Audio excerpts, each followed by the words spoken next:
السلام علیکم۔ آج کی ویڈیو زیادہ لمبی چوڑی نہیں ہوگی، لیکن یقین مانیں موضوع بیحد اہم ہے۔ اگر آپ یوٹیوبر ہیں تو میری رائے ہے آپ کو یہ ویڈیو بالکل بھی اسکپ نہیں کرنی چاہیے۔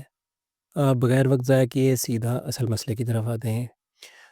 پچھلے کچھ عرصے سے کچھ خاص طور پر 2025 کے آغاز کے بعد جو ہے بہت سے کریٹر کو اپنے یوٹیوب چینلز پر ایک نئی اور سنجیدہ پرابلم کا سامنا کرنا پڑ رہا ہے۔ جب وہ یوٹیوب اسٹوڈیو میں جا کر ارن پیج اوپن کرتے ہیں تو وہاں لکھا نظر آتا ہے کہ suspended due to related channel, مطلب کہ جب ان کا جو ہے ڈی مونیٹائز ہو جاتا ہے تو یہ مسئلہ نظر آتا ہے۔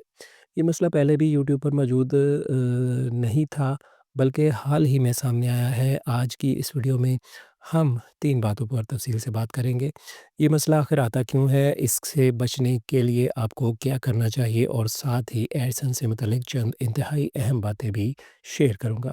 تو آئیے سب سے پہلے یہ سمجھتے ہیں کہ یہ مسئلہ آتا کیوں ہے۔ اگر آپ سرکموینشن پالیسی کو جانتے ہیں تو آج کا موضوع آپ کو بہت آسانی سے سمجھ آ جائے گا۔ یہ نئی پالیسی اسی پرانی پالیسی سے کافی حد تک ملتی جلتی ہے۔ فرق صرف اتنا ہے، سرکموینشن پالیسی میں اگر آپ کا کوئی پرانا چینل ڈیلیٹ ہو چکا ہو اور یوٹیوب کو آپ کے نئے چینل کا اس پرانے چینل سے کوئی لنک مل جائے تو یوٹیوب نیا چینل بھی ڈیلیٹ کر دیتا ہے۔ Suspended due to related channel میں کیا ہوتا ہے، اگر آپ کا کوئی ایک چینل ڈی مونیٹائز یا سسپینڈڈ ہو جائے تو اس سے جڑے ہوئے باقی تمام چینلز، چاہے وہ 2 ہوں یا 10 ہوں، سب کے سب ڈی مونیٹائز ہو سکتے ہیں۔ یعنی ایک چینل کی وجہ سے باقی چینلز ڈیلیٹ نہیں ہوتے، بلکہ مونیٹائزیشن سسپینڈ ہو جاتی ہے۔ اب سوال یہ پیدا ہوتا ہے کہ آخر وہ کون سی چیزیں ہیں جن کی وجہ سے چینل آپس میں ریلیٹڈ ہو جاتے ہیں؟ تو اس کا جواب بالکل سیدھا ہے، وہ تمام چیزیں سرکموینشن پالیسی میں شامل تھیں، وہی سب یہاں بھی لاگو ہوتی ہیں۔ مثلاً موبائل نمبر، آپ کا ریکوری ای میل، 2 اسٹیپ ویریفیکیشن، اور ایک ہی ڈیوائس، اور اس کے بعد ایک ہی آئی پی، اور سب سے اہم جو ہوتا ہے وہ ایڈسنس ہوتا ہے۔ اور یہاں میں خاص طور پر زور دینا چاہوں گا، اس نئی پالیسی میں سب سے بڑا رول ایڈسنس ادا کر رہا ہے۔ اگر آپ نے ایک ہی ایڈسنس کو 2 یا 3 4 چینلز کے ساتھ لگایا ہوا ہے اور ان میں سے کوئی ایک چینل سسپینڈ ہو گیا تو بہت زیادہ امکان ہے کہ باقی تمام چینلز بھی ڈی مونیٹائز ہو جائیں گے۔ یہ کوئی تھیوری نہیں ہے، میرے پاس روزانہ بزنس کالز آتی ہیں جن میں لوگ یہی بتاتے ہیں کہ ایک چینل گیا اور اسی کے ساتھ باقی چینل بھی ڈی مونیٹائز ہو گئے۔ ایک اور خطرناک غلطی جو لوگ کر رہے ہیں وہ یہ ہے کہ بینک الگ الگ ہے لیکن ایڈسنس اکاؤنٹ ایک ہی لگا ہوا ہے۔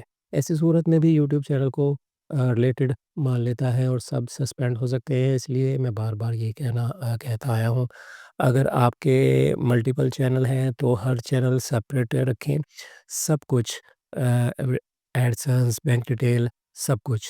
بدقسمتی سے کچھ لوگ یوٹیوب پر یہ کہتے ہیں کہ کچھ نہیں ہوتا، سب چل جاتا ہے، لیکن جب سالوں کی محنت ضائع ہوتی ہے تو تب حقیقت جو ہے وہ سامنے آتی ہے۔ اب بات کرتے ہیں کہ اپیل جو ہے وہ کیسے ہوگی اگر آپ کا چینل سسپینڈڈ ہے سسپینڈڈ ٹو ریلیٹڈ چینل کی وجہ سے ڈی مونیٹائز ہو گیا ہے اور آپ کی اپیل ریجیکٹ ہو چکی ہے، تو یوٹیوب عام طور پر یہی کہتا ہے کہ پہلے اس چینل کو مونیٹائز کرو جس کی وجہ سے یہ مسئلہ آیا ہے، پھر اس چینل کے لیے دوبارہ اپیل کرو۔ مطلب کہ وہ بتاتا بھی نہیں ہے کہ کون سا چینل ہے، آپ کو خود ہی پھر آپ کو اندازہ ہونا چاہیے کہ پہلے آپ کا چینل کون سا ڈی مونیٹائز ہوا ہے، اس کی وجہ سے پھر یہ چینل بھی جو ہے نا بعد میں اس کی اپیل ہوگی۔ لیکن میرا ذاتی تجربہ یہ کہتا ہے کہ جیسے سرکموینشن پالیسی میں وقت کے ساتھ ساتھ نرمی آئی، ویسے ہی اس پالیسی میں بھی آنے والے وقت میں بہتری آئے گی انشاءاللہ۔ اب آخر میں چند بہت ضروری ایڈسنس کے متعلق پوائنٹ جو ہے وہ آپ کے ساتھ شیئر کرتے ہیں۔ ایک بندہ اپنے نام پر صرف ایک ہی ایڈسنس بنا سکتا ہے، پھر بعد میں کنٹری اور جو ہے وہ بھی ایڈسنس میں چینج نہیں ہوتی۔ انڈیویجول اور بزنس اکاؤنٹ بھی پھر آپس میں کنورٹ جو ہے چینج نہیں ہوتے، اور اور بینک بھی اسی کنٹری کا ہو جس کنٹری کا آپ نے ایڈسنس بنایا ہوا ہے، اور ایک بینک ایک سے زیادہ جو ہے ایڈسنس کے ساتھ لگ تو سکتا ہے، لیکن مسائل پھر وہیں سے شروع ہو جاتے ہیں کہ وہ پھر آپ کو ریلیٹڈ ہو جائیں گے، تو ہر چینل کے لیے آپ علیحدہ سے ایڈسنس بنائیں اور علیحدہ سے مطلب کہ اپنے نام پہ تو ایک ہی بن سکتا ہے، اپنے کسی بھائی بہن کے نام سے آپ بنا سکتے ہیں اور اس کے ساتھ پھر اسی کا بینک اکاؤنٹ جو ہے نا وہ لگانا چاہیے۔ بینک اکاؤنٹ مختلف بھی ہو سکتا ہے کسی کے اور اگر ایڈسنس کسی کا ہے اور بینک اکاؤنٹ کسی کا ہے تو وہ چل تو سکتا ہے، لیکن پاکستانی بینک ابھی جو ہے پیمنٹ روک دیتے ہیں۔ یہ مسئلہ بہت زیادہ بینک کی طرف سے آ رہا ہے، یہ صرف ہمارے پاکستانی بینک کی طرف سے آتا ہے، یوٹیوب کی طرف سے یہ کوئی پابندی نہیں ہے، لیکن ہمارے بینک جو ہے وہ آج کل پابندی وہ اس طرح کا کرتے ہیں کہ جب آپ کی پیمنٹ آتی ہے تو آپ کو بلاتے ہیں اور بولتے ہیں پروف نہیں یہ کریں، تو آپ کو وہ اپنا جو ہے نا پروف دینا پڑتا ہے۔ مجھے امید ہے آج کی ویڈیو آپ کے لیے فائدہ مند اور معلوماتی رہی ہوگی۔ نیکسٹ ویڈیو کے لیے اجازت دیجیے۔ اللہ حافظ۔